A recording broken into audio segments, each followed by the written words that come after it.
తిరుమల తిరుపతి దేవస్థానానికి సంబంధించి నీ సరఫరా దీని మీద దాదాపు ఏడాదిగా జరుగుతున్న దాని ఆరోపణలు లేదా సిట్ ఎంక్వైరీ అని కానీ ఆ తర్వాత చట్టపరంగా వాళ్ళు ఏదో తీసుకుంటామన్నవి కోర్టు ముందుకు పోవడము ఇవన్నీ కోర్టు పరిధిలో ఉన్న కేసుకు సంబంధించినవైతే దాన్ని దాటి రాజకీయంగా వైఎస్ఆర్ కాంగ్రెస్ పార్టీని 1924 మధ్య ఉన్న మా ప్రభుత్వం వైఎస్ఆర్ కాంగ్రెస్ పార్టీ జగన్మోహన్ రెడ్డి గారి ప్రభుత్వాన్ని దాని మీద బురద తల్లి నిందలేసి విష ప్రచారం చేసి తద్వారా రాజకీయ ప్రయోజనం పొందాలని చంద్రబాబు నాయుడు గారు ఆయన ప్రభుత్వం చేసిన ప్రయత్నాలు వాటన్నిటిని ప్రజల్లోకి మా వైపు నుంచి వెళ్ళి మేము తిప్పికొట్టడం వాళ్ళు చేస్తున్న తప్పుడు ఆరోపణలు ఎప్పటికప్పుడు నీచమైన ఆరోపణలు వాటిని తిప్పికొట్టడం మీ అందరూ గమనిస్తూనే ఉన్నారు. అయితే దాని నుంచి కూడా ఇది నడుస్తుండగా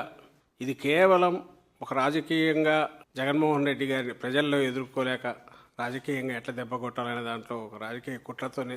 చంద్రబాబు నాయుడు గారు చేస్తున్నారు అనుకోవడం ఒక ఎత్తు అయితే, దీనికంటే కూడా దీని నుంచి ఒక పెద్ద కుంభకోణం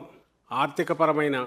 లాభం పొందడానికి ఒక కుంభకోణానికి తెరలేపారు, సక్సెస్ఫుల్గా అమలు కూడా చేశారు అనేది రెండవ కోణం కూడా బయటకు వచ్చింది. దాని మీద కూడా మేము అందరూ గమనించారు. ఆధారాలతో సహా బయటికి తీసుకురావడం, ఎక్కడెక్కడ ఏ రకంగా స్టెప్ బై స్టెప్ ఎలా చంద్రబాబు నాయుడు గారు కానీ ఆయన వెనకంబడి ఉండేవాళ్ళు కానీ ఆయన కోటరీ కానీ ఆయన ఉండేది అదే వ్యాపారంలో కాబట్టి ఆయన కుటుంబం పాల వ్యాపారం నెయ్యి వ్యాపారం వీటిలోనే ఉన్నారు కాబట్టి హెరిటేజ్ సంస్థ ద్వారా వాటి వెనక ఎవరైతే ఇప్పుడు ఈ టెండర్లలో సక్సెస్ఫుల్గా ఇదైన వాళ్ళకున్న హెరిటేజ్కి ఉన్న సంబంధాల గురించి కానీ ఇవన్నీ కూడా డిస్కషన్ పాయింట్ అవుతుంది కూడా అందరికీ తెలిసిందే.